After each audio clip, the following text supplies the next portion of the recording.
விட மாட்டாங்க, தலைவர்களும் வர மாட்டாங்க. தலைவர் ஏன் போலீஸ் பிடிச்ச மறுக்காங்க? எதிர்த்து வரணும். நம்ம அன்றாட உழைச்சி சாப்பிடறோம் வந்து உட்கார்ந்துருக்கோம்ல, அன்றாட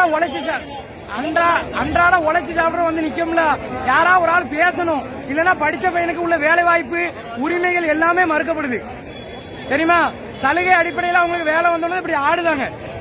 யாரா ஒருத்தர் பேசணும். சமுதாயத்துக்காண்டி என் உயிர் போனா போட்டும். சிவா